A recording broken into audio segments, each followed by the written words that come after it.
नमस्कार मित्रों। गो आधारित कृषि पर हमने पिछले वीडियो में चर्चा करी थी।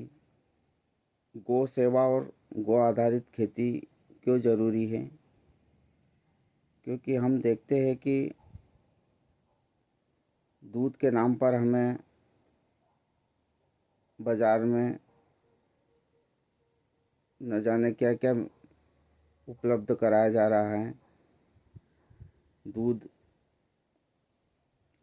असल बचा नहीं है और घी भी नहीं है। हमें शुद्ध दूध और शुद्ध घी मिलना आज बहुत एक दुर्लभ चीज़ हो गई है। तो मैं तो यही कहना चाहता हूँ कि आप अपने खेती के साथ साथ गौ पालन भी करिए। उससे गौ माता की सेवा भी हो जाएगी और खेत के अंदर गाय के गोबर की खाद से कृषि हमारी ज़मीन बंजर होने से भी बच जाएगी और आने वाला भविष्य भी हमारा सुरक्षित हो जाएगा।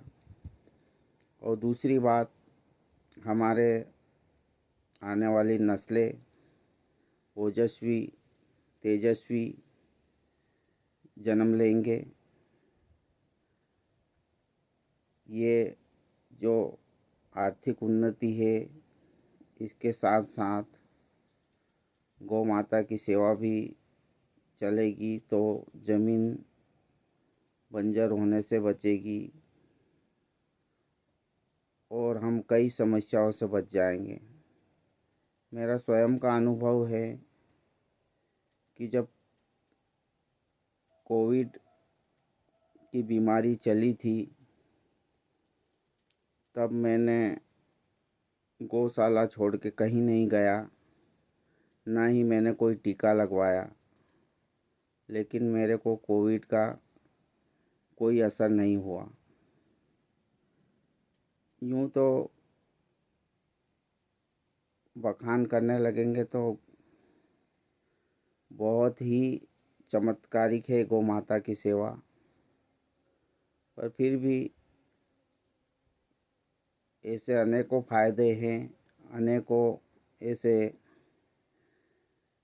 आध्यात्मिक रूप से भी और हमारे खेती में गौ आधारित खेती पे अगर हम जाएंगे तो आर्थिक रूप से भी हम सक्षम होंगे, क्योंकि हमारे रासायनिक खाद के खर्चे भी बचेंगे, कीटनाशक दवाइयों के खर्चे भी बचेंगे। हम गौमूत्र से कीटनाशक दवाई भी बना सकते हैं। हालांकि अभी मैं पूर्ण रूप से गौ आधारित कृषि नहीं कर पा रहा हूँ, क्योंकि उतने साधन अभी उपलब्ध मेरे पास नहीं हैं। फिर भी धीरे धीरे मेरी कोशिश यही रहेगी कि पूर्ण रूप से गौ आधारित कृषि पर हम जाएं, क्योंकि इसी में ही सबका भला है।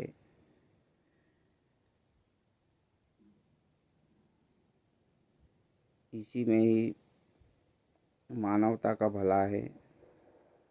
हमारे गौ माता की महिमा क्या कहें। हम आज हमारी ही गाय की कदर नहीं कर रहे, लेकिन विदेशों में हमारी गाय के ऊपर बड़े बड़े अनुसंधान हो रहे हैं और हमारी गाय हमारे ही भारत में मारी मारी फिर रही है। ये हमारी बदकिस्मती ही है, विडंबना है ये। इसलिए मेरा तो बार बार यही अनुरोध है कि जो भी गौ सेवा कर सकते हैं वे करें, और जो नहीं कर सकते हैं वो जो निस्वार्थ भाव से कहीं गौ सेवा चल रही है वहाँ पे अपना सहयोग करे किसी भी रूप में। गौ माता की जय हो। भारत माता की जय।